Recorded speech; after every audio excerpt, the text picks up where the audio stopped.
Tonight on the podcast, we're talking about the She-Hulk trailer, Deadpool 3 Easter eggs, the real reason that Wonder Twins was canceled, the announcement of a new Daredevil series, and so much more.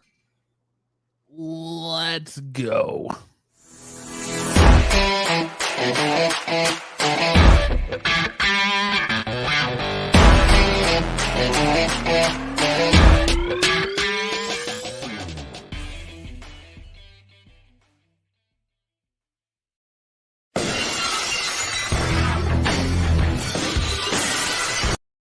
That's right. We are in episode 316, and the wrestling fan in me would not allow me to do a 316 episode without a little stone cold Steve Austin intro. What? It is Friday Night in Phoenix, and you're listening to the Absolute Geek Podcast. I am Matt. I'm Max. How's it going, Max? Just me and you again holding down the fort, huh? Yeah, it's going good, man. Not a lot to report, just trucking away at life. You know what? I did accomplish, I think, a miracle today, though. Oh, no. So our sitter fell Did you through turn for water today. into wine?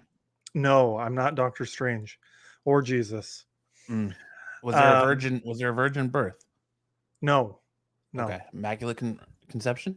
No immaculate conception. It's All a right, miracle for a parent. All right, I'll let you tell me your miracle then. Our babysitter fell through, and so I worked all day with my son in the house, and I Ooh, got my work done. I don't even know how it was possible. I do that but I every did day. it. Without Aaron there? No, well, I mean, Erin's here, but she's working too. We both work from Ah. home, so we have to work and juggle the child at the same time. Fair enough. Yeah, we usually Kelsey's See, home so- taking care of him, and then when she's at internship, we have a babysitter. This right here is the face of a man who's not impressed. You're telling me miracles. I'm expecting miracles, man. You get a toddler and then come back. Once she's a toddler, come back and tell me. Well, that's when she goes into baby jail. We're just like, Oh, baby Jill. I'm just like, here you go. Here's the interesting little flip book for you to look at. Or Coco Melon's on, although my kid won't watch Coco Melon, but you know, Ninja Turtles is on, Avatar: The Last Airbender's on, Yep, our kid Darkwing Duck is on. loves Coco Melon. Probably too much. Oof, but- God, I apologize for that. You know, here's the good news. He'll let me turn the volume all the way down, so I don't really have to hear it. He just likes to watch it. But Just his like the favorite, first- and I am a little bit proud about this, although admittedly I'm annoyed with the show. He's obsessed with Spidey and His Amazing Friends. That's his favorite show. Like, long shot. By a long shot, it's his favorite show. Which is great. I'm glad that he loves Spider-Man. Like, he loves it enough that also, you want to watch Spidey, and he'll like do like web type things with his hands. That's cool. Yeah, so that's exciting. And his Spider-Man shirt is one of his favorites. He recognizes. I have a Marvel shirt with a ton of characters on it, and there's enough Marvel characters on there that he recognizes some of them now. So he'll look at my Marvel shirt and be like, "That's Hulk. I know who that is," because Nice. Hulk's on the show. Raising them right. You're starting them early. Exactly. Starting them early. My week's been pretty much uneventful. I'm so glad that it is Friday. I'm so glad to be here with all of you for a little bit of laughter. If there's a tear shed, I'm going to pretty much ask you what your problem is, because there should be no crying in this. But smiles and good times all had all around. It's just been another week in the life of a geek, and here we are, man. So super excited to be here tonight. Super excited for the topics, the show. I think we have a good show for you guys tonight. And you listeners back on Monday. Hope to see everyone next week at Phoenix Comic-Con. If you're going to be there, I will be there Saturday. I don't know about Max and Pepperoni. I don't know what their schedules can entail and what they're doing. But yeah, if you run into me at Phoenix Comic-Con, make sure to say what's up. I will sign your cleavage for an additional $375. I will not sign any male genitalia or anything of that sort, so don't even ask. But yeah, other than that, it's a great day. It's a great Friday. So It's a beautiful day in the neighborhood. yes, thank you, Mr. Rogers. I know Max didn't watch it, but I watched the new Chip and Dale's movie today, and I was very skeptical of it at first. And Max will tell you that I'm always the guy that's like, I don't want to review. Who wants to watch two grown ass men review a kids movie? But like this movie is 100% late 80s, early 90s nostalgia, littered with pop culture references. I actually had a really good time watching it. Part of the fun is to watch it and see all the different things hidden in the background and all the different characters they use and all the different properties they use and Yeah, all that stuff. So I've heard there's a Kingdom Hearts reference. I don't yeah, know if you've played. Yeah, I didn't know if you'd played Kingdom Hearts enough to have caught it. yeah. There's a Beavis and Butthead reference. There's a South Park reference. There's all kinds of old school Disney cartoon references.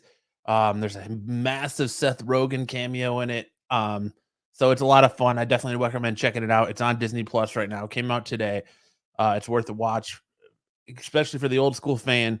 And if you're looking to get your little ones or new little geeks into some Chip and Dale and just share a little bit of nostalgia from when you were a kid with your kids, it's a great watch. But after that, let's get to the news. Get in the geek news. Aaron says, excuse you, what? Like, I think she's saying, excuse me, that you're going to sign people's cleavage. Oh, I mean, it's just signing. It's not like I'm, you're not. It's not like I'm sitting there like, yeah, twiddling the nips or being inappropriate. I'm just showing my fans some love, man. Just showing the supporters some love. Well, you know what? Equal rights then. If you're going to sign female cleavage, or I guess we'll do male cleavage. She can sign male cleavage. I don't care if she signs male cleavage. There you go. I said no genitalia, so I ain't signing no JJs. She ain't signing no ding dongs. She could sign a male cleavage, no problem.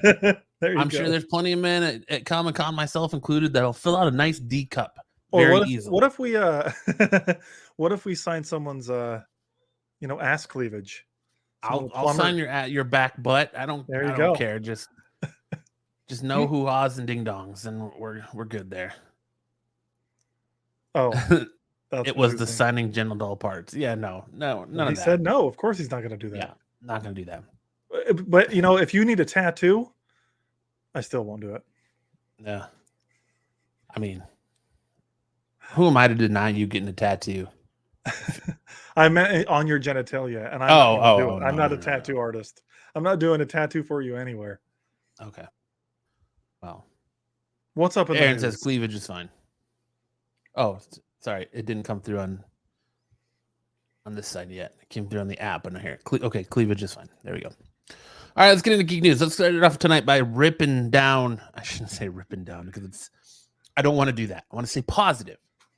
But She-Hulk, Attorney at Law. We got the first trailer for She-Hulk this week. First impression was, I'm not impressed. First impression was kind of like, what is this? I get what they're going. They're going for that like 80s, 90s, like lawyer sitcom show. And I don't have high expectations for it, but I don't know. What did you think of it, Max? Before I start getting into my issues, what did you think of it? I think the tone, I'm fine with the tone of the show. I think this like sitcom feel to it is actually refreshing. So I'm looking forward to that. I thought some of the humor in the trailer though was really bad. Like really bad. Like so cheesy and just not funny. So I'm hoping that the writing is better in the full show. And I mean the elephant in the room, we're all gonna I don't think anyone disagrees. The CGI is really bad. Like, yeah, that's one of my biggest issues with it too. Like I've heard some people saying they wish that she was more beefy and bulky, and I'm like, I don't mind her size. Like She-Hulk isn't always like massive, she's way smaller than Hulk usually is. Mm-hmm. It's just the face. Like, I don't know, her shade of green is fine to me for the most part, although in every one of these pictures it's like slightly different. I just really hope that there's some post-processing going on and that they're going to be fixing this before it releases, because it looks really bad. Yeah, and when you're watching the trailer, you get a shot of her and Bruce together, and Bruce's CGI looks fantastic. Like it looks straight up Endgame perfection. But when you get to She-Hulk's, yeah, I understand they try to make it a little bit more realistic, but she turned out just looking like Fiona from Shrek. And Yeah. I've never really noticed, like, I know there's this practice in like animated movies when they're doing mocap and things like that to like overextend the line of facial expressions and over exaggerate it. Yo, what up, Patrick? Over exaggerate it so you don't notice it, and that makes the eye movement and stuff look more natural. Um, but I just don't see the the face movement. The tracking is bad. Like in the shot in the upper right hand corner when she's looking at her phone, like it just doesn't look natural. Like it just looks so weird and bulky the way her eye movement is with her face, and like Yep. it just, I don't know. The CGI face just does not look as good as it does on Bruce. Especially like here, man. Like it's just so. It looks really plasticky and video gamey. It looks unfinished. That's essentially what it looks like to me. Derpy Games wants me to say Alexa play Danger Zone by Kenny Loggins. All right, if anybody's got an Alexa in their house and listening to this on the loudspeaker. She didn't listen. Oh, you have one in your house? Yep. But just the CGI was bad, and then like the over hypersexualized, like I like that aspect of it, like that we're getting a little bit more sexual innuendos into the MCU and a little bit more of that. Like when she's picking the dude up at the end and she's scrolling through like the Tinder and all of that. Like it was interesting. I want to see. Yeah, I'm hoping this the tone is good, but I thought the execution there was bad. Yeah, the idea is funny, but the whole line of should we get that to go? Yeah, was just cringy. And I hope that this isn't the final CGI. I hope this is just one of those like trailer rush jobs where we got to just get something out to keep people interested. So we're gonna release the She-Hulk trailer, and you know we'll fix it all. It comes out August, September. Yeah, I'm concerned this isn't going to get much better. I don't think it is either, because it was my same issue with Moon Knight, is the way his costume looked. The CGI in his costume in the trailers didn't look good, and I was like, all right, well, we'll wait and see for the show to come out. I'm sure it's going to get better. I'm sure they'll fix it in post. Yada yada yada.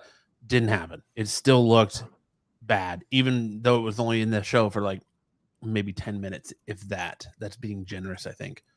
But I'm worried about the same thing with She-Hulk, that this isn't going to be fixed. And well, it looks like she's going to be in She-Hulk mode most of the time, based on the trailer. And maybe that's why the CGI is not very good. I don't know.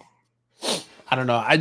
To me, like, it begs the question. This is, it happened a little bit on Book of Boba Fett.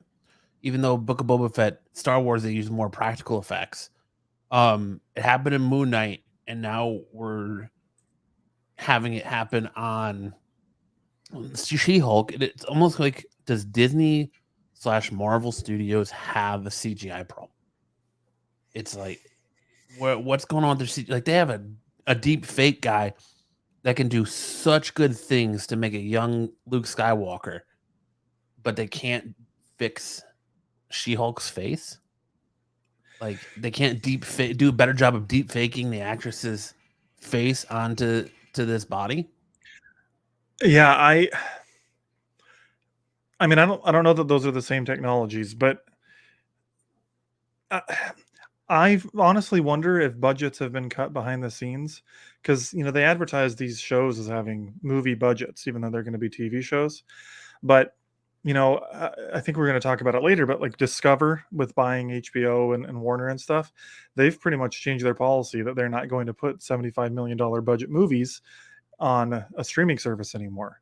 And that it's going to be like 35 million at the most or less. And so I'm wondering if Disney is kind of doing the same thing here. I mean, Star Wars so far, like, I know not every bit of CGI in Book of Boba Fett was incredible, but Luke looked great. Like, that was impressive.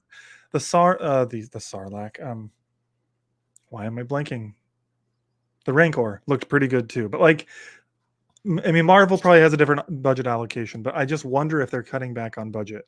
Or maybe not. Maybe this is by design. They want her to look kind of cartoony and silly, I guess. I don't like it, though. I just don't understand. Like, if it's not the same technology that they're using for Bruce Banner, on Mark Ruffalo, what are they changing up there? Because why does Mark Ruffalo's look so good even when he's in Hulk form, and hers just isn't that great. Would she just not have a face for CGI? Like, No, I think it Hulk's is good because they already had done like a lot of the work behind the scenes from the other movies. So I but even imagine that like, it's not as expensive to like get his like character model to look good. I mean, even like Thanos and Josh Brolin looks good. Like, they have good CGI. Like, you Yeah, know, yeah. They have the amazing stuff CGI for in the movies Korg for the most and part. yeah, and so like I'm saying, like I can forgive bad CGI, but when you come out and you say these shows are gonna have a movie budget, of whatever, $70 million, whatever it is, and you keep throwing out shitty CGI, there's a problem. Like Yeah, it's only for me. It's only been recently because like Falcon and the Winter Soldier. I mean, I don't think there was a ton of CGI in that, but the effects were pretty good.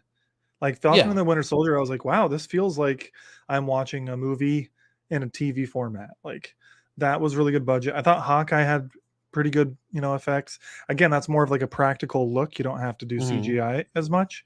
But I think, Hawkeye looked good and WandaVision, they had some CGI there. It looked pretty good.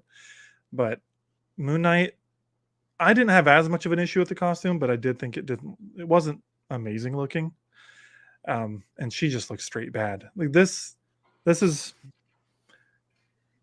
I almost wish I don't usually get this stuck on CGI. This is bad. I don't either. Well, I really don't either. But that's like the first thing that jumped out at me when I'm watching this trailer. I'm like, the CGI is bad. Like I just could not get over her face, It jumped out at most people. and I'm just like, man, what the hell is this? Like, I'm almost would prefer them to go the Lou Ferrigno approach and just go find some bodybuilder woman that you know that's who he trains into. But I mean, I get She Hulk is a little bit more sophisticated when it comes to being hulked out, and she's better articulating things. She's not like some dumb rage monster when she hulks out. So Yeah. it's I know there's a difference there, but come on, man. Like they could have done a little bit better with the CGI in the face. I'm gonna hold hope that this is just a one-off just for the Yeah. trailer, that it gets better in the show after they have a little bit more time to fix it. I think they will fix it now. I think they're going to listen. Some things have happened. We all know what happened with Sonic. There's some things that happened with Aquaman now that we're going to get into also that came out in the last couple days. So I Yeah. think that fans' voices are being listened to a little bit more. Not much, but a little bit more. And I think they'll fix this. I have a feeling that they'll take the backlash of the poor CGI and they'll fix this before it airs. Zaggy says, I think a lot of the stuff will be cut. Economy is getting more shitty in general. IRL stuff. LOL. I know. When I have a little 13-gallon gas tank and I just spent $70 to fill up the tank when normally it costs me 30, I understand about having to cut some budgets. But moving on here, I think. Do you have anything else to say about She-Hulk before we move on? I just want to say that I have high hopes. I think the CGI doesn't look good, but I think that the show could still be good. Super stoked for Frogman, yo. Yeah, he looked like a Power Ranger. Yes, he did. The news broke this week that we are getting a new season of Daredevil, which is going to be different, but also considered a continuation of the Netflix stuff. So it's technically season 4, but it's going to have a little bit different tone. I'm excited about this. If it's truly going to be a continuation of season 4, and I think the fact that they added all the Netflix shows to Disney Plus means that maybe it'll be mature if they're going to continue with the third season. I'm stoked. I mean, even if they don't, I think Moon Knight was fairly violent for a TV 14, and that might be enough for Daredevil. But regardless, I'm just glad that Charlie Cox is coming back. I'm glad that we're getting the Man Without Fear again. I'm hoping that all those characters are back. I'm hoping they're not like tied up in other contracts on other projects and unable to come back. Vincent D'Onofrio as Kingpin, like I mean, come on, he's not dead after Hawkeye. There's no way they're not going to throw him out. So very, Big Boy very says looking Disney forward to Plus this. add Cox to its lineup. Yeah, I am too. I have a feeling he might show. Matt Murdock shows up in She-Hulk. You got two lawyers, and how are you not going to have them meet up at some point? I get that. I kind of feel like She-Hulk is set in L.A. where Matt Murdock's in New York, but that there's going to be something where, and it seems like every episode is going to be a different case she takes on. So who says she doesn't go to New York for something and come into a case and have a run with Matt Murdock or any of the other street level heroes? But super excited for this. Super excited for more. I want to see more from Daredevil. It was pretty obvious by his cameo in Spider-Man No Way Home that they have future plans for this character, future plans for him going forward. So I'm super stoked to see more Daredevil. I would love to see more of him in the MCU. It's just a matter of where he's going to fit in. Patrick says, definitely alive, pulling straight from the comics. Echo shoots Kingpin and he goes blind. Yeah, and so he's going to probably be in the Kingpin or in the Echo series too, because him and Echo have a big relationship in the comics. Yeah. So I wouldn't be surprised if he's going to also be in the Echo stuff, which spawns into season 4 of Daredevil. But either way, super excited for more Daredevil in the MCU. Can't get enough. Can't get it enough. I mean, what if that means that he and Echo team up like against Kingpin? Like, she has her whole series of her show, and then in season 4 of Daredevil, she's in there with him, or maybe he's going to be in her show. I mean, isn't that how Luke Cage originally got introduced? Wasn't Jessica Jones? I mean, they've done that before. So, I mean, not that he needs to be introduced, but like he could be reintroduced into this continuity in her show. I don't know. I'm so excited. This is by far my favorite of the Netflix shows, and it's just straight up my favorite Marvel show. WandaVision I like a lot. It's my favorite on Disney Plus so far, but Daredevil is so amazing. I just can't wait. We're going to see how many hallway fight scenes we get. They every time they do a hallway fight with like no cuts, or not a hallway fight, but just some degree of a fight with no cuts. The season 3 one in the prison was pretty intense. I love that scene. Yeah. So if season 4 has to one up that, that's a tough order. Yeah, but I want to take a moment, time out before we go to our next topic. We'll give a shout out to our chat. Say hello to Aaron, Patrick, Derp Gaming, Leftover, Zaggy, Stick Boy. Welcome everyone to the chat. Hope you guys are having a great Friday night.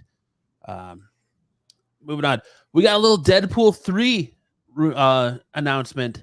I shouldn't say announcement, but update from Ryan Reynolds himself, basically saying that everything's in place and they're getting ready to start on the script for it. So, and he released a little Ryan Reynolds-esque trailer or image Easter egg here with all like different projects he's been involved in and stuff. So if you look at it, you can see like the aviator gin on the table and some of the other stuff in the background. But I want Deadpool, but they just need to freaking do something now. It was captioned Deadpool 3 update. We've nailed down the brand and integration, story, characters, and script is next. So there we go. We're gonna get another Deadpool soon. And to me that means it's a long way off. You think so? I say within a year. I say by 20. No way. I say by 2024. They haven't even nailed down a script. Yeah, I mean, maybe by the end of 2024. If the script is like mostly done and they could start shooting, like I have a feeling that they probably have a script left over from when it was with Fox, and they're just going to like retone it and reconfigure it and change it to make it. It's probably just got to go through rewrites to make it fit chronologically with the MCU and make it make sense in the MCU. And I wouldn't be surprised if some of it's waiting on how they're going to introduce the mutants and into the MCU. That might be part of the reason. That's the tough thing, right? Like when it was just Fox, there wasn't that much continuity to bake Deadpool into. But now there's this whole grand MCU, and I'm sure they want to find some way to bring him into all of it. And so That's a tall order, so I guess that's why it's taking so long. But Zaggy says 2018 was probably the have more last one. cameos. Yeah, I hope it has So more cameos. at first, when I saw Zaggy's comment, because he spelled cameos CHAMEOS, I could have sworn he was saying probably have more chimichangas Oh, just because of the CH. And I was like, oh, yeah, gotta have some chimichangas in there. watch out! We got a grammar Nazi over here. No, it's not a grammar thing. I'm just saying we got a spelling Nazi over here. it's not, no, just it made me think of chimichangas because that's appropriate for Ooh, Deadpool. stick buses. Are those Playboys or comics? I like to think a little bit of column A and a little bit of column B. Yeah, I was going to say it's both, but Deadpool, or it's probably Playboy Comics. Zaggy says, "Yeah, I can't spell." LOL. It's all good, Zaggy. We don't care. Oh, No judgment here. We don't care. But Deadpool 3, I hope they can bring a lot of mutants into the Marvel Cinematic Universe through this movie. Like, I think launching Deadpool first and then having the mutants and showing that they've been there all along would be an amazing idea, and just have them cameo, and then they can use more X-Men instead of making it a running joke. Like, but I have a feeling multiverse stuff, I have a feeling it's going to be him being sucked over during the multiverse stuff, and now he's in Earth 616 running amok, and people aren't going to know. I'm sure there'll be another mutant or two like Colossus that are sucked over with him, but I have a feeling the multiverse is probably going to play heavily into Definitely. Deadpool coming into the MCU. Definitely. For sure. And there's still these theories I've heard from people that like, because of all the multiverse stuff, that we could get the merging of two universes together somehow, which I know is not currently what Doctor Strange explains as how it happens. Instead of, what's the word, convergence is more like the destruction of one universe. But I don't know, part of me thinks something crazy is going to happen and that it's going to merge universes together, but I'm sure that there's going to be a multiverse. That's how we're totally going to go full on DC CW Crisis on Infinite Earths in the MCU now, I guess, huh? Maybe. I guess that's true. That is what they did, isn't it? Yeah, but oh well. More Deadpool. Can't get any more Deadpool. Can't get enough Deadpool. Zaggy says, well, Avengers and Loki messed up the timelines. They sure did. Yeah. And so did Spider-Man and Doctor Strange. So, that would be interesting because it was very heavily rumored, and still even is, that he had a cameo in Doctor Strange in the Multiverse of Madness.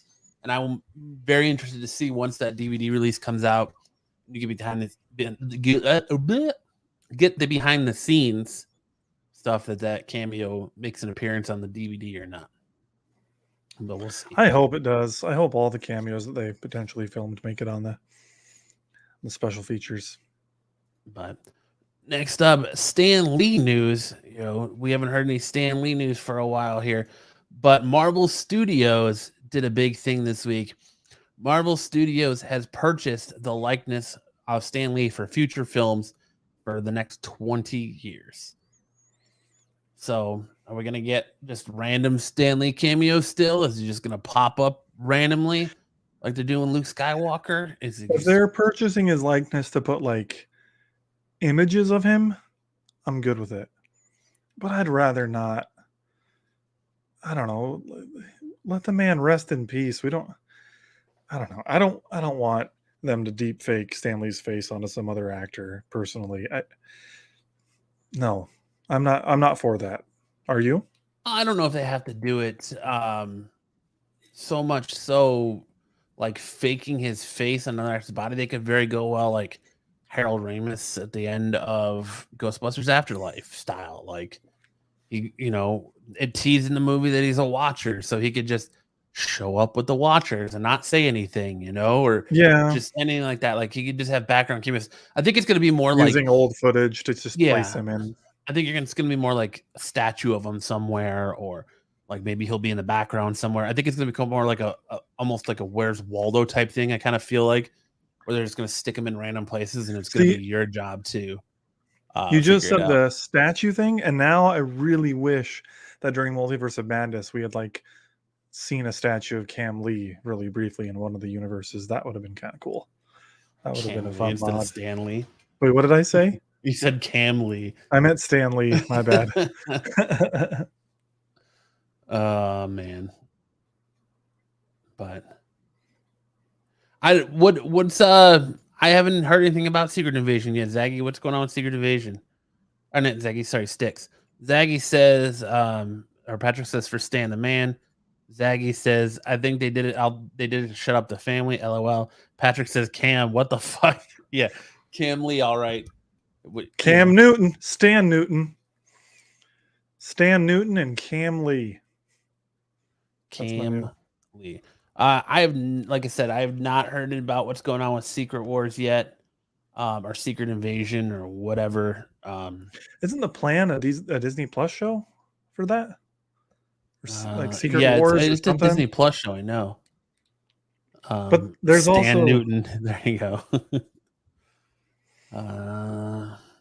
There are really even things I don't know about Nick Fury. What I just found out, Jackson said, the minds of what happened, bring the blip are fantastic. That's part of what we're uncovering when we do the Secret series now.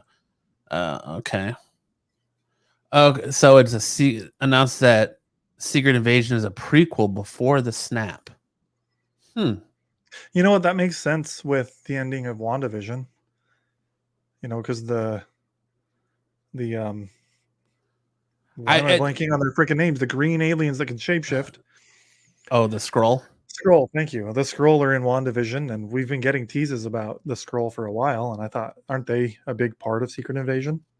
Zaggy says they're supposed to change Nick Fury in it. I hope they change him. I hope they change him to David Hasselhoff. I hope he goes from Samuel L. Jackson to the David Hasselhoff version of Nick Fury. If they're gonna change him, that's what I want to see. Oh, during the snap, that's cool. Like they get snapped into a different universe. Like when they blip out, they're not really turned to dust. They just blip out to like a different dimension or a different area, or is he saying like during the 5 years between? That's what, yeah. Because it's about what's going on. But Nick Fury gets snapped. Well, yeah, but like my understanding of the snap for those that were impacted is they just were gone and then they were back.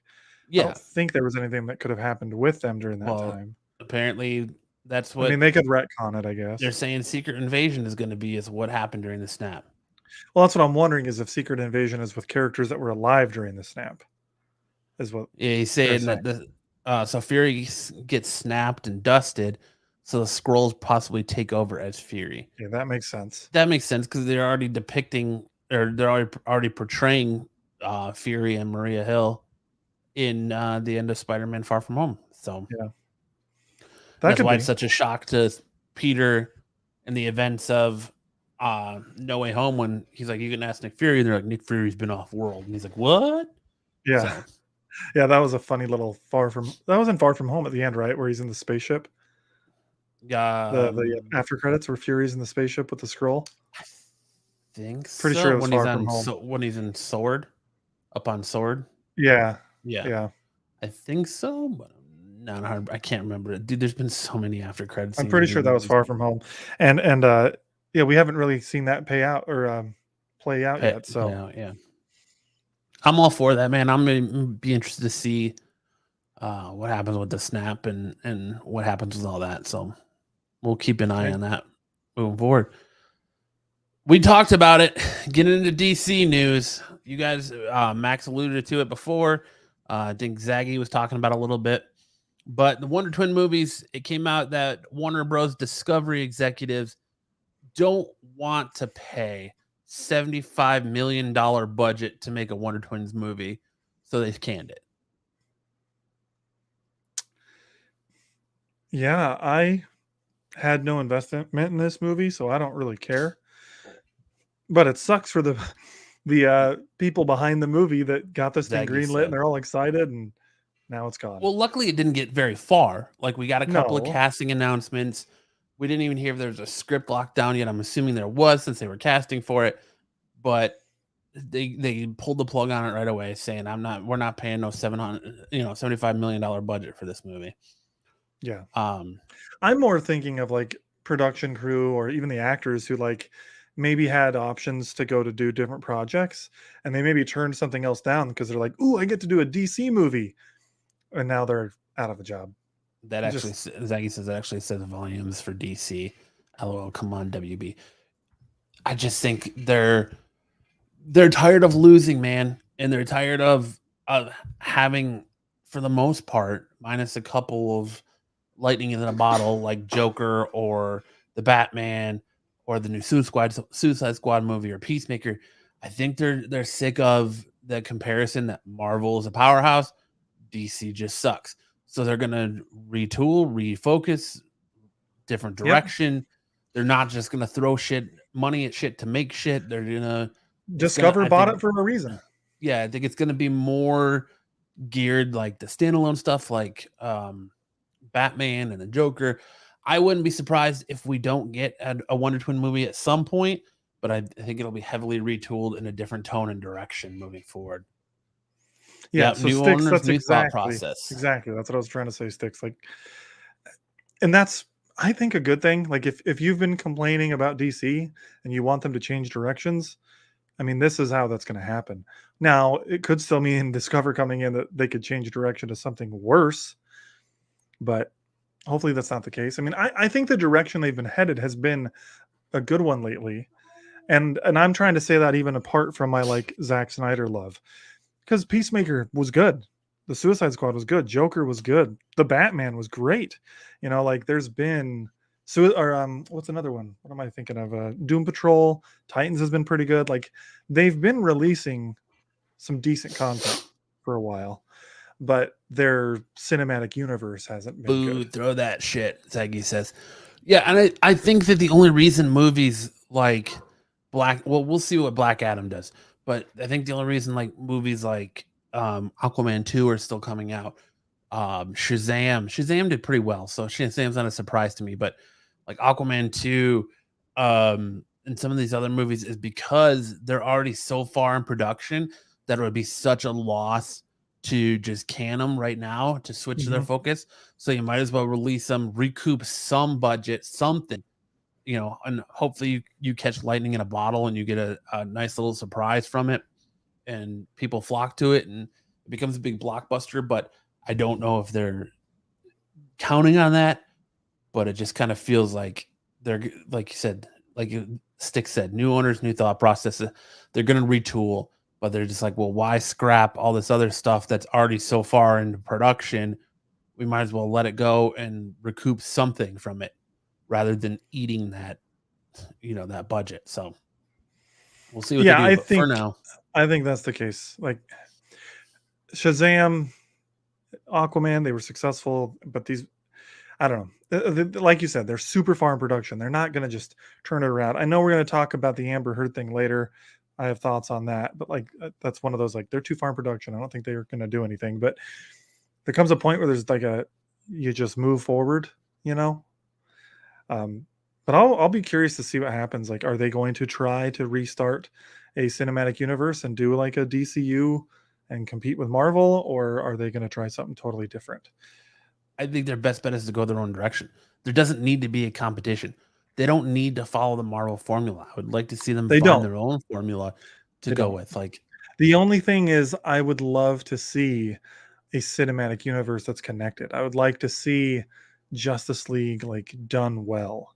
So that's the tough thing, because like I agree we don't want them to like totally follow Marvel's formula, but at the same time I love these DC characters, and so I'd love to see them get like their justice, and I their don't even really due. think. I mean, there is some Marvel versus DC battle going on out there and comic Oh, there shops always and is. between fan bases and all that. Yeah. But I think like the general fan of these movies, it really isn't like Marvel versus DC. It's kind of more like wondering where what's getting lost in translation when you see like Marvel releases mostly, I mean, minus like Thor 2, Iron Man 3. Marvel usually releases hits where DC releases duds. I don't think it's a Marvel versus DC thing. I think it's kind of more like the fan being like, what's getting lost in translation here? Like Marvel can do it. Why can't DC do it? Why is DC's tone so far off? Like Marvel Yeah. changes things for their movies as well, but like their tone is still there. Where Yeah. DC's just their tone feels so off. Well, it's like we've mentioned a So ton of times. Marvel's got Kevin Feige, and I mean, Discover said they want a Kevin Feige like person to run DC. So I think they need the same thing. It doesn't mean you need to do the whole Marvel formula, but if you get somebody who can run the whole, film division for you and have a grand vision and have that strategy, it'll go a long way. Stick says WB needs to do its own shit. Their standalone movies have definitely hit the mark. That's true. I mean, Zaggy says Joker was so DC good. just needs to go by the comics. But they don't, but they can change things. It's just the tone needs to stay the same. The tone needs to be there. And that's what Marvel does. They change some things up. They gender swap some characters. They make subtle changes like that, but the underlying tone is still the same. So it's close enough to the source. You watch a Marvel movie, you're watching a Marvel movie. Right. And that could be argued as a good thing or a bad thing. But it's been financially very successful. Moving on, Nightwing. Got a little Nightwing news this week. The actor who plays Nightwing from Titans came out and said that he would like to see, if they're going to do a live action Nightwing movie, he wants to see an older Nightwing. He said he would like to get someone like Bruce Wayne's age, 45 or 50, to play an older version of Nightwing. And kind of on that same mark of standalone movies that we had, like the Batman and Joker. What do you think about this? Would you be interested in a older, more seasoned, more grizzled Nightwing to kind of see where this path has taken him? Like, are you down for this? Is this intrigue you to hear about an older Nightwing, or are you just kind of like, I'm just over it? No, it does, but I'll be honest, Nightwing isn't my favorite. I don't know what it is. I think honestly some of it's his costume. I just don't think he looks very cool. I mean, I'd be down for it, and I love the actor who plays Nightwing. I think he does a very good job. But it's not like something I'm stoked for. Like, I mean, I know that nothing's been announced, but if you did it, yeah, I'd be interested. I'd go watch it. I think it could be really interesting. Because I think, I mean, 45, 50-year-old Nightwing, could you throw Bruce Wayne in that movie and have like an old Bruce Wayne be, slightly in it? I think that could be an interesting show. Stick says DC was, we need this and we need that. No, that was a hit. Do that. And that character is hot. We can put them in this movie. And it was a hot mess. Yeah. And like, I think like if they go along this line of, listen, they have all these other characters to work with. We don't need another Superman movie. We don't need another Batman movie, even though we already know we're getting one. Like, I like the fact that they're exploring Shazam. I like the fact that they're exploring Black Adam. I like kind of the stuff they're bringing into that, but we're getting a Blue Beetle movie, so they're starting to expand that universe a little bit more. They just need to get past Batman, Superman, Wonder Woman, and just dig deeper into their characters, and just give us more quality stuff that is standalone, that doesn't have to fit into anything. Like, we've been clamoring for Batman Beyond. Fans have been clamoring for Batman Beyond for years. Yeah. All right. I want to see that. A lot of people do. And you think, and I hope after Flash, once Michael Keaton is on screen and if he gets a huge pop, I hope that they look into that more, because, everybody's been saying it. A Batman Beyond movie with Michael Keaton as old man Bruce Wayne is $1 billion movie. People are going to go see it. And I think Flash might be the kind of needle mover for that a little bit. We'll see what the return on Flash is as far as people going to see it. But Nightwing Beyond would be great. An old man Nightwing story would be awesome. I'd love to see it in a movie more grizzly. You just get to see, where his mind is, what kind of toll it's taken on his body. Just what kind of toll his years with Bruce, as Robin, Nightwing, and all that have just taken on him personally. I'd be totally down for it. I'd be stoked to see that movie. Yeah. Let's go. So you're pitching it well. Now I'm more interested. Start writing to DC. Let's Warner Brothers and Discovery. Let's get that needle moving. Speaking of Warner's Discovery, we're talking about movies, man, and they're saying that they want to up their theatrical release to 25 movies a year. 25 Warner Brothers Discovery movies a year. What are they currently doing? They are currently sitting at, I think it's 20. I want to say it's 23 or 20 a year. Yeah, they range between 17 to 20. They released 17 films last year. Okay, I mean, So if they're good, I'm always for going to the movies. Like, again, yeah, that's not DC movies. That's no, I know. just WB Sure, produced sure. movies. Yeah, I mean, there's a lot of properties that fit that criteria. I mean, and that's not even just the big franchises. I mean, you've got Harry Potter's, obviously, you've got Lord of the Rings, you've got DC, and you've got plenty of other things. I mean, hey, if it means good quality, I'm fine with getting more. But the concern is that it could just be crap.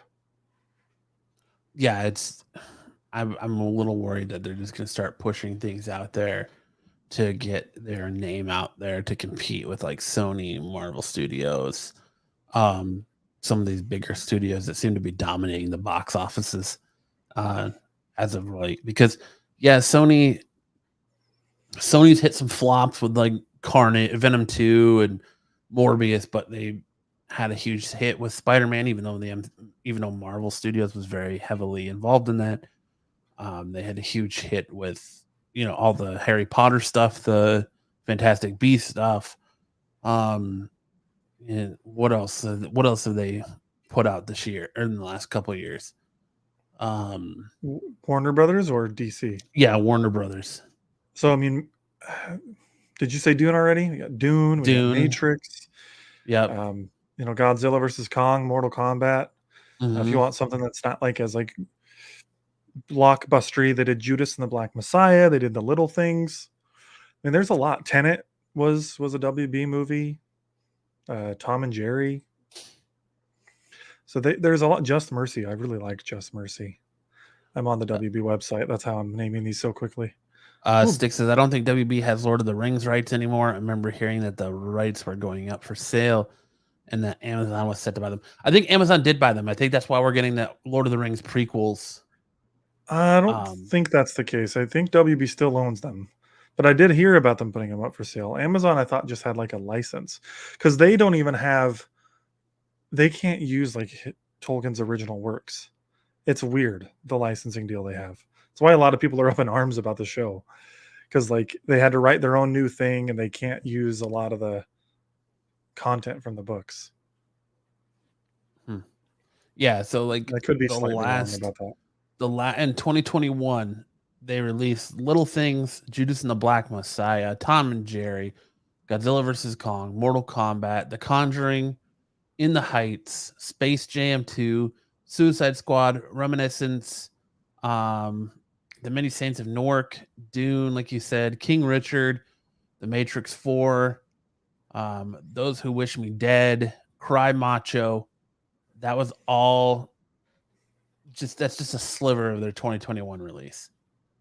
So they're still very prominent in the game, but they're not hitting it out of the park like Sony did with Spider-Man and Ghostbusters, and they're not hitting it out of the park like Marvel Studios is doing, or any of these like Paramount, who's probably going to have a blockbuster on their hands with um, Top Gun Maverick coming out next week. Probably, yeah. So who knows? The Lord of the Rings series is a TV rights, not a motion picture rights.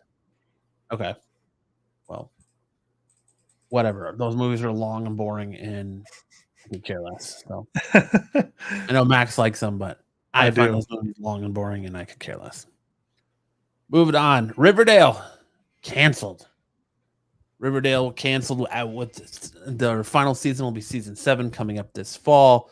No surprise, as WB or not more W, but CW seems to be going through and canceling just about everything to try and retool to make themselves look a little bit more profitable, look a little bit better when they're trying to sell off. So they are trying to be sold and looking to be bought out. So they're keeping their heavy hitters. Like apparently Flash was going to be canceled, and that's being brought back again now. Superman and Lois is still there. They're bringing, I think, the whole like Winchester's thing, the Supernatural spinoff or prequel, is a ploy to make themselves look a little bit more enticing when trying to be up for sale. So, yes, so your mom Riverdale is still on. Yeah, I didn't. It says they were not boring. They were awesome. I agree with Max. Dude, Sticks is right.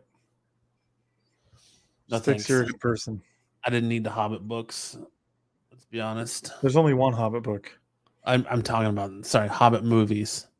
I didn't need to see Dildo Baggins. I don't love the Hobbit movies. I watch them. So apparently, Sticks, that is not the case. They have announced today that Flash is not canceled. This is not their last season. Flash will be back. Ugh. So I'm bummed about that. Actually, whatever. I don't care. I don't watch the show. Why should I? I don't watch the show either. Dude, I haven't watched the show since Crisis on Infinite Earths. That's kind of where I fell off. Yeah. Yes, the Hobbit movies weren't the best. No, I cannot. I'm good. I had enough Frodo and Samwise. I didn't need to see the Adventures of Dildo Baggins too. So I just think it's funny you keep calling it Dildo Baggins. I know it's Bilbo, but it's Dildo Baggins. So yeah, Riverdale is just the latest in line of CW shows to hit that axe. And Max alluded to it earlier today, or in the show. Amber Heard said today that she has been, essentially, her contract has been slapped by Warner Brothers. She is no longer under contract with them, and that her scene, which people are saying is a 10-minute scene, has been cut from the final cut of the movie. So she has effectively been removed from Aquaman, and I'm sure the 3 million plus signatures on that change.org petition had nothing to do with it. But I'm skeptical of the veracity of this, because 10 minutes? She was like his love interest. How did she only have 10 minutes in Aquaman 2? I don't believe that. So the argument I've been making for a long time with people saying remove Amber Heard is like, okay, look, I get it. I mean, the trial's not over yet. We don't know everything. Although, in my opinion, they're both just crazy people. But Amber's crazy, clearly. But like the movie's shot and done. So, I mean, if she was really only in 10 minutes, okay, I guess it's not that big a deal to probably remove her. But I just think that's weird if so, because she was like, I mean, basically co-lead with him. Yeah. In the first movie. Well, I don't know. I mean, do you think that this is true, or it just sounds like something she's saying to make her case stronger? Zaggy says more so not to watch Aquaman even more. LOL. It says Hobbit 3 Battle of the Five Armies was an incredible theatrical experience in 3D. IMAX, saw it twice. All right, we're not debating Lord of the Rings here, nerds. Battle of the Five Armies is... This is release the turd cut. Release the turd cut. Battle of the Five Armies is a bad movie, but the action's fun. I liked seeing it in theaters myself, and I like to watch it because it's just like action for 2 hours. The story is dumb. Anyway. Your mom says Hobbit 3 sucked balls and should have not existed. I agree. My thoughts on the Amber Heard thing. Look, it's been a long trial, and this trial has done nothing but destroy, no matter who wins. All right. It's done nothing but destroy both of their reputations. I think it's destroying hers more than his, because there's a lot of people that are coming out of this loving Johnny Depp, like loving him. Yeah, but Stick says Max, Ish, and I will talk Lord of the Rings one night without Matt. Okay, that sounds like a great time. That'd be awesome. Do a special episode if you want to. Yeah, this whole trial, like, it's destroying them both. It's destroyed both their reputation and credibility. I don't care who's looking, the best in it right now. In the long run, it's going to hurt both of them. And I don't care if she shit on his pillow or it was a dog that shit on his pillow or whatever. The fact of the matter is whoever wins and loses, they're gonna have to file bankruptcy. Their careers are pretty much, for the most part, done unless somebody's gonna give them a shot. Um, Well, you know what it, else I'm realizing? They're both like super rich, multimillionaires. And I've been hearing them talk about how they have money problems and how if she loses this case, she's going to have no money. And I'm just like, yeah, she's gonna have to file so bankruptcy. even the richest of the rich can't escape being in financial strain, Zaggy which is says Amber crazy can to me. shit in my bed anytime. LOL. Oh, man. Zaggy says it shows more so Johnny is an alcoholic and an abusive person. Look, it goes both ways, man. Like I'm not getting that far into it, but I'm just saying, like, if she's saying she got cut from like, I've heard from multiple sources online, not that you take everything from the internet as you take it at face value, like a grain of salt. But I've heard from multiple sources that her role in Aquaman 2 wasn't the greatest. People have been calling her to be removed from Aquaman 2 before it even went into production. So I wouldn't be Yeah. surprised if they cut her role down dramatically to um just, you know, quarrel the mob. And now with what's going on in the trial and what's coming out and her public image, and it's laughable and it's hard to watch. It's like a car crash, man. You can't it's hard to watch, but you can't look away. um and I just think that I wouldn't be surprised if it is true that they just cut her from the movie whatsoever, and maybe her role in it wasn't big enough to really matter. So if she's only in 10 minutes of it and they cut it and release her from her contract, oh well. Uh, I agree. Ish If that's the case, yeah. Fantastic World says Johnny Depp spent 600 million in 7 years, and then begged his agency to pay him 200 million due to his legit psychopath. I don't know about that. That's what I'm saying. If that Um, kind of stuff is true, that is nuts. $600 million. It goes to show that the more money you have, it's just the more you spend. If you're bad with money, you're bad with money, no matter how much of it you have. your mom says Stick Boy Matt doesn't know what he's talking about. It's fun. Lord of the Rings isn't for everyone. I I liked the first two movies. Lord of the Rings was fine. Two Towers was fine. Return of the King is that movie. I don't know, Whoa, man. whoa, whoa. You're going to knock the most masterpiece Lord of the Rings movie ever made? Are Dude, you kidding me right now? Clerks That movie 2. is amazing. That Clerks movie won 2 has awards for a reason. It's like the only nerd movie to be successful in an award way. Clerks Oh, 2 how has dare the you? best How dare ending you? of that movie. Like, there, that's how it should end. Mm. Sam should have just, at the end of it, the movie could have ended like 9 times.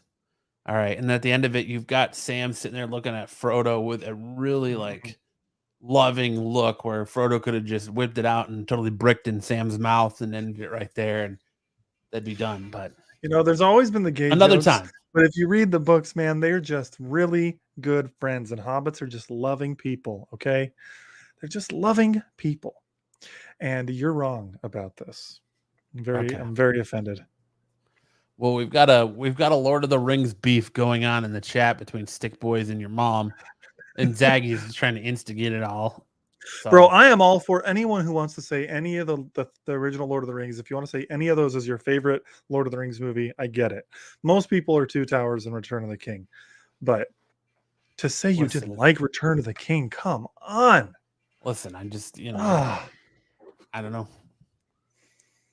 I'm mm-mm. okay with you can take my Lord of the Rings nerd card. That's fine. Ish is right. There's still parts in the end of the book that the movie didn't even get to. Totally true. And I remember watching it and being slightly disappointed and then realizing, yeah, pacing wise though, if they had added all the like last 100 pages of the book where they go back to the Shire and Saruman's there and they have this like whole new conflict, pacing wise, that would have been awful. So I agree. with the decision not to include returning to the Shire and fighting Saruman and Wormtail and all that. Can you imagine watching a movie? You see them destroy Sauron, and then the hobbits go back and fight Wormtail or Wormtongue, not Tail. I'm getting Harry Potter mixed in here, but Lord of the Rings rocks. Go Rings. Should we review a different thing about rings that never gets to the rings?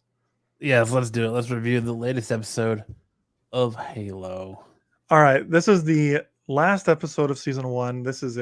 I'm just going to review the whole season. I am going to get. Do you want me to do spoiler free, Matt, or should I just? No, go ahead. I'm not watching this show. I know you're not. I've dug my feet in. Go ahead. This is your spoiler warning. If you're here in the chat listening live, if you're listening to the podcast, this is our last topic for tonight. So if you want to tune out, now is the time, because I'm going to spoil the rest of the show. Granted, every episode in like the middle of the episode, we've been spoiling it. But before you get to Halo, I just want to say thank you, Zaggy. They could have flown those bird things and dropped the ring in the volcano. Boom. End of movie. No. Thank you. 100%. Zaggy gets it. There are reasons that could not have been done. Zaggy gets it. Go on with the Halo. Nope. Anyway, yeah, because godlike creature eagles are gonna do your bidding. That's how that works. Anyway, okay. So Halo. Again, final spoiler warning. I'm about to spoil it. Here's my brief thoughts, though. Overall, this is hot garbage. This is a disgrace of a Halo show, and I'm overall just disappointed that it was even made.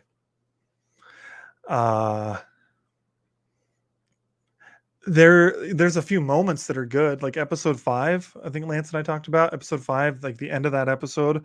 There's a really cool fight sequence, really good, and that was awesome. The opening like 15 minutes of the show in episode 1, pretty good with some fighting. There's some fight sequences at the end of this episode that are pretty good. But overall, this is just kind of a disgrace to the Halo name. And I would not have kept watching after episode 1 if the Halo franchise wasn't attached to it. So in my mind, that tells you it's not good. And a lot of people, I think, would say that. There's some people out there that love it. They think this is great. They're so excited that a Halo show is made, and they think this is fantastic. I don't know how you can think this is fantastic if you're a Halo fan, but who am I to gatekeep? Like, it doesn't mean you're not a fan of Halo if you like the show. Like whatever you want. I'm wearing my Xbox hat on purpose tonight because, yeah, the show wasn't to my liking, but I'm still an Xbox fan. I'm still a Halo fan. I mean, granted, Xbox didn't make the show. They, licensed it out to Showtime to make it, but it just wasn't good. All right, so getting into episode 9, we're here at the end of the season, and at the end of the last episode, Maki or Maki, whatever you say her name, she had touched the artifact and caused this big disturbance at the UNSC, and then she stole the artifact. So at the beginning of the episode, Chief gets confronted by the Spartans, because at the end of the last episode, 2 of the Spartans were trying to apprehend him on Halsey's orders, and Chief and Kai were fighting back against those 2 Spartans, and they have a conversation where Chief convinces them that Halsey's crazy, that she's the villain, and that they should stand down. And they do. And then they team up the rest of the episode, which leads to some cool moments, some cool fight sequences, and some fun Easter eggs for Halo fans. So, I mean, there's some silver linings here, but they team up and they go chase down Maki, and they find the Covenant planet where she has taken the second artifact. So now they have both artifacts, and they can, I guess, activate the Halo ring. It's not very clear. Sorry, I don't understand. Oh, I guess my device thought I was talking to it. No, that's what it is. Sorry, the 2 devices show a map of how to get to the Halo ring. That's what it is. So anyway, they pursue Maki to this planet, and then they get in a huge altercation with the Covenant, and thank the heavens, Maki gets shot by Kai and dies. It is the most glorious moment of the entire episode, and we're to believe that Chief is sad about it. And then the most bizarre thing happens. Chief, all of a sudden, because they're being overwhelmed by Covenant, 3 of the 4 Spartans are down, not dead, but just down, unable to keep fighting. Chief's the last one standing, and there's like hundreds of Covenant still. And he does this weird thing where he says to Cortana, "You need to take over." And he just starts like walking slowly at a brute and not shooting the brute, just walking, getting shot at, not trying to even fight, so that he'll get to low armor and Cortana will be forced to take over, which she does. And then Cortana takes over, and all of a sudden, we see Master Chief like he is in the games. So we finally get to see a cool Master Chief, but it's because Cortana is controlling his body. So Cortana is the badass, not John. Is that what's going on here? I just, in one aspect, it was cool. Like, I enjoyed seeing Master Chief actually be Master Chief, because like he goes ham and like just kills all these Covenant, and then this Pelican comes in to back them up from the UNSC, and they're able to escape. And John's been taken over by Cortana and is like all stoic and like just fight, and the other Spartans at that point start trying to talk to Chief. Chief doesn't say a word. He just does his thing. He grabs like a torch and like cauterizes a wound that one of the Spartans has and doesn't say anything. Goes back to the cockpit, and Kai goes up there and says, "Hey, John, are you okay?" And Chief just looks with his helmet on, doesn't say a word, and then looks back and gets back to business. So that's very reminiscent of the Chief that we've seen in the games. This very silent, stoic character. But Chief is still John 117. John and Master Chief are the same person. There's not this duality thing. There's not this Cortana controlling him thing. It's just, that's not my Master Chief. For him to finally act like what I'm used to because an AI takes him over, I didn't like that. All right, so I've been griping, right? So let me get to some positives. Overall, I really liked Kai. I thought she was great. She was a fun new addition, new character that wasn't in the games. I really liked her. And the other two Spartans are pretty good too. You don't get to see as much from them, but I liked them. Chief, when he's in costume and fighting, pretty cool. It's pretty nostalgic to see Master Chief fighting in live action. There's some baller moments there. Overall, Cortana was great. Like when they officially like reveal Cortana, I think in the episode, like the third episode or something, I got goosebumps and I was really excited. That Jen Taylor does the voice just like she did in the games. She looks pretty good. Not exactly the same as the games, but really close. Like it's a pretty faithful adaptation. I remember there was a lot of concern for me when I saw the trailers, and Cortana just looked like some human chick that was kind of slightly blue. No, final product, which I'm hoping is what She-Hulk is. The final product of Halo was actually really good. Cortana was this CGI character. It looks like an AI. Was really great. Halsey overall, I think they did a really good job there. I liked Halsey. She's always been a shady person. Like the whole coverage that they did in this episode of what she did with the Spartans, kidnapping kids and basically like forcing them into slavery, essentially, which is awful. Like Halsey's a bad person, and the games cover that slightly, but it's more covered in expanded lore, like the books.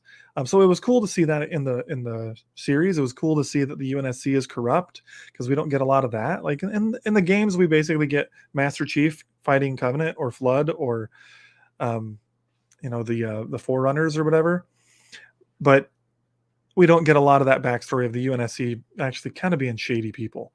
We just see that, some Marines fighting alongside him, which in the games works, and I get it. So like, I like that the show was expanding on the UNSC stuff. I like that they were giving Halsey more depth and showing that she's a bad person. But overall, like what they did with Chief, why? It's not even that he takes his helmet off. Like I could get past that.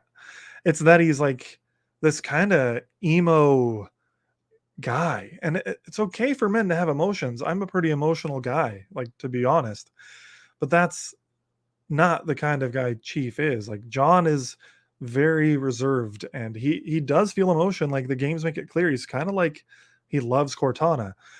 Some people think there's like a romantic interest there. I don't think it's romantic. I think it's more just like a friendship and a bond that the two of them share.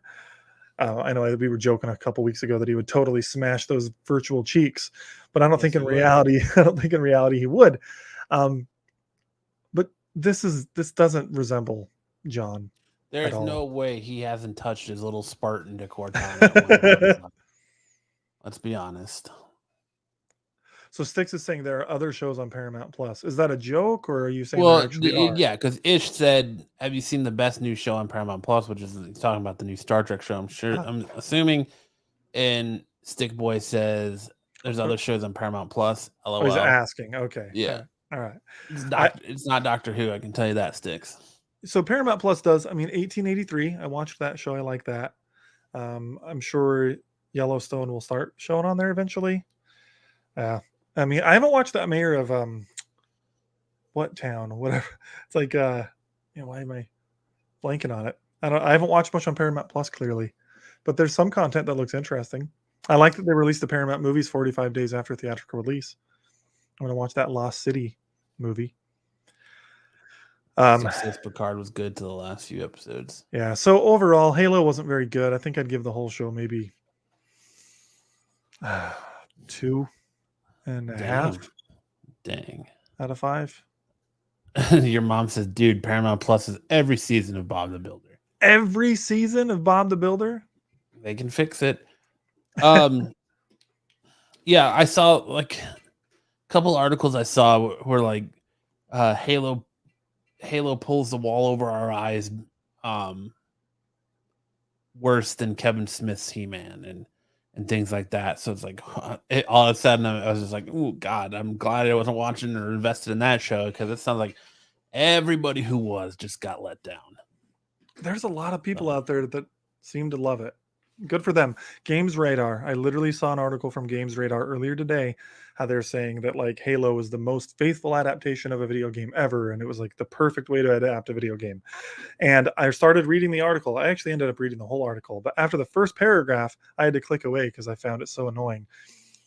They were trying to say that Uncharted was like this horrible adaptation and wasn't faithful, and because they have like this cameo from Nolan North, the voice actor of Nathan Drake, because they have a cameo of him that's kind of like on the nose Easter egg, just meant to be silly. They're saying that that's like some horrible thing. Oh, are you talking about like when he meets him and he's like, "I fell out of a plane." He's like, "Oh, I've done that too." Yeah, it was just a silly joke. Like I loved that. But the point I'm making here is trying to say that Halo's a better adaptation than Uncharted. Uncharted wasn't perfect, but it actually adapted the video game series fairly well. Like it stuck to most things. The casting maybe isn't the best. Like I can still say that Tom Holland probably wasn't the best choice, although he did a good job. No, I thought he was Wahlberg, terrible. I watched that I movie for liked the it. first time the other day. I think Tom Holland was a terrible choice. I understand why they did it because of star They did it power 'cause and he's to sell marketable, tickets, but it was just not a good. I don't feel like he was a good Nathan Drake at all. He wasn't a good choice, but I still enjoyed the movie, and I like, other than the casting, I think they adapted things well. You know, his brother and the relationship there, like how Sully's personality works, even Nathan's personality, whether Tom portrayed it well enough or not, like they did a good job. Or Sophia, is that her name? She was really good. Uncharted adapted the games fairly well, I think, way better than Halo. So I just, yeah. You got me in trouble. Aaron's like, "You watched that without me, you butt." Orville was gone full woke. I liked Orville for the first season. I didn't watch it much after that. Orville's always been pretty woke, but I how many seasons have they done? 2? I think they're going to season 3. I think I they've think, done. I think it releases on my birthday. I But- still need to catch up on season 2. I did enjoy the show, but I have like 3 or 4 seasons left of season 2, and I just stopped watching. I don't even know why. I was enjoying it. I just stopped. Apparently Firestarter's hot garbage. I've heard it wasn't very good. Been hearing that. Since we've been on the air, it's come out here that there's been some news, some movement. Sony executives are hoping and ready to throw everything but the kitchen sink at Tom Holland, Zendaya, and John Watts to get them to return for a 4th Spider-Man movie. And they have also confirmed that Madam Web will start filming sometime in the spring, even though we're already in spring. But so that's some big news coming out of it. And also in the video game realm, so we didn't have a lot of video game topics this week. EA is reportedly in talks with Disney, Apple, and more about buying them or acquiring them or merging. So there you go. I saw a rumor that EA and Comcast might merge. Oof. Another joke I saw is, wait, the two most hated companies in the world merging into one super hateful company? Right. But it says, Max, watch Strange New Worlds. Your mom says, do it. Hashtag Star Trek peer pressure. Sure, give me the peer pressure. Since I still haven't really watched much of Discovery yet, do I need to watch Discovery first-ish? Or can I just jump right into Strange New Worlds? Because if I can jump into Strange New Worlds, maybe I'll start there. So I will wait until the live broadcast catches up. Oh, he's jumping into the Trekkie-verse, huh? I don't mind Star Trek. Trek-verse. I just prefer Star Wars. I mean, so tonight I'm wearing my, if you guys like the Bad Lip Reading YouTube channel, I'm wearing my Seagulls Stop It Now shirt. Is familiar with that song? Seagulls, Stop It Now. I'm always all about that Star Wars. Ooh, other exciting thing. Maybe I should wait until next week until I've actually hit a better milestone. But I'm like close to like 45 pounds of weight lost. Very excited about that. Yeah. Yeah. Oh, and okay. All right. Here, I will celebrate myself briefly here. Pat yourself on the back. Without going into too many numbers and revealing my health history. I have said on the show many times I have type 2 diabetes. 6 months ago, my numbers were not good. So I started like changing my diet, taking my medication better. 3 months after that, I checked my values again. They really didn't go down much. Like, I don't know, 5% maybe. It wasn't good. So when I saw that, I decided to like adjust my diet more. We upped my medication, not a lot, but just like a little bit, or my doctor did. I shouldn't say we. I don't have authority to up my medication. Anyway, I'm down like 30 pounds and 30 since like the beginning of this year, 40 overall. And my A1C is like close to where it's supposed to be. So I'm really excited. I still have a little bit of ways to go, but nice. Yeah. Zaggy says, good job, Max. I gained weight. Mexican pizza came out. I saw that. I had one today. I actually went to Taco Bell last night for dinner and I was going to get it because I, on my app, had a free Mexican pizza. They were out. They had sold out at my location. Oof. So I couldn't get it. I was really bummed because I try not to go to Taco Bell very often with I got to get on that train too and start getting svelte because I've got a wedding to get ready for in November. So got to try and look my best. So Mexican pizza for life. Yes, there you go, your mom. But yeah, what comes out this week, man? I'm probably gonna bring back, honestly, because I want to talk about it after I see it. But I know Max and Lance don't have any desire to see it, so I might bring back an episode of Matt and the Matinee to talk about Top Gun Maverick. I'm super stoked for that. I'm probably just gonna go see it, honestly. So I've got this like compulsion to go to the movies regularly. Like I'm itching to go to the movies right now. And I've been within the last week. So I'm probably going to go see Top Gun Maverick just because I want to get out of the house and see a movie. Sam, you didn't like Chip and Dale? I love Chip and Dale. I thought it was a great movie. I had a good time watching it. But super stoked for Top Gun Maverick. Can't wait for that to come out. Stick will be seen. Stranger Things, dude. Stranger Things and Kenobi will have come out by the time we do a next episode. Well, I will have watched all of them. Yeah, Stranger Things and Kenobi. Yep. Kenobi, I will definitely have watched. I will 100% be watching that first episode before we record. But I will not have gotten through Stranger Things. I'm going to watch that one with my wife and she will be working all day. Chippendales. But next weekend, I don't know.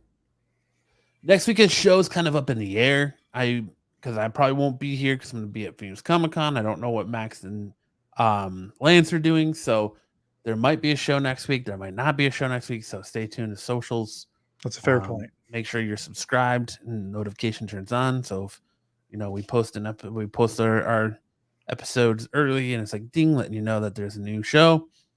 But we'll see. Next week is a pretty big week. You got my birthday on Tuesday, then Top Gun Maverick Friday, Phoenix Comic-Con, Kenobi, Stranger Things. There's a lot going on. So we'll see what happens next week.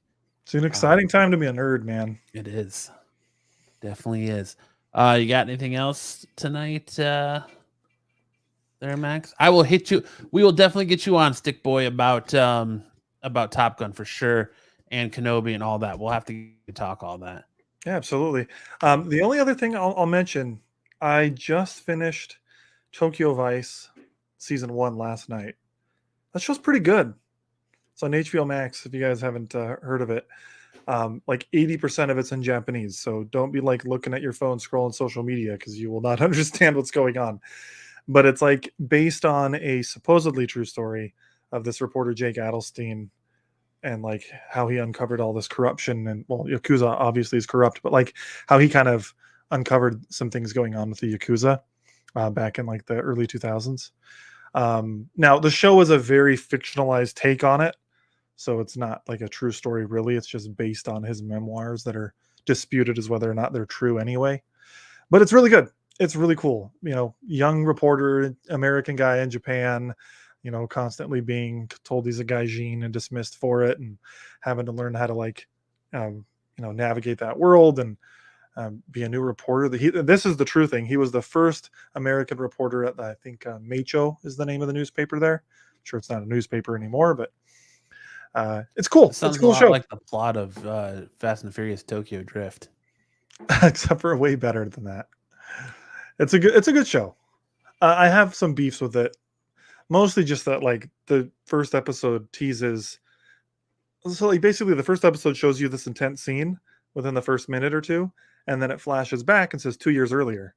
Whenever I see that, my assumption is by the end of the season, we will be at the original scene you showed me at the beginning. You never get to that scene. So maybe that's a little bit of a spoiler, but just to save you the disappointment I had yesterday watching episode 8, I'm like, wait, we didn't get to that scene. What's going on here? We didn't even get close to that scene. Pretty sure it's only been like 6 months of time passage in the show. So clearly they're trying to do multiple seasons. They're giving it a little more for season 2, it sounds like. Sounds like it. It's a good show though. But yeah, if you're going to be in the Phoenix area next weekend and you're going to be at Phoenix Comic-Con, go say what up to the Fantastic Worlds crew.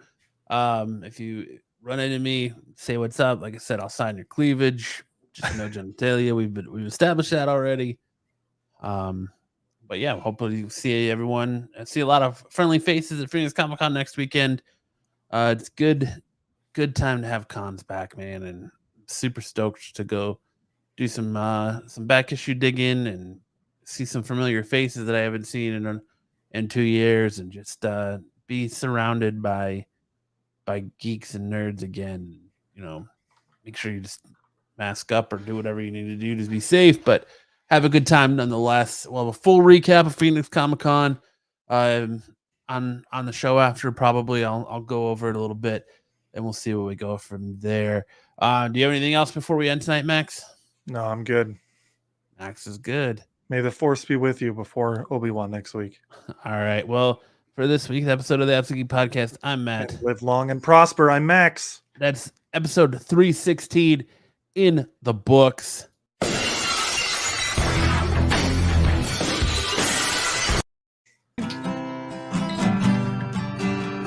We'll see you guys next time. All you freaks and geeks. Come all you freaks and geeks.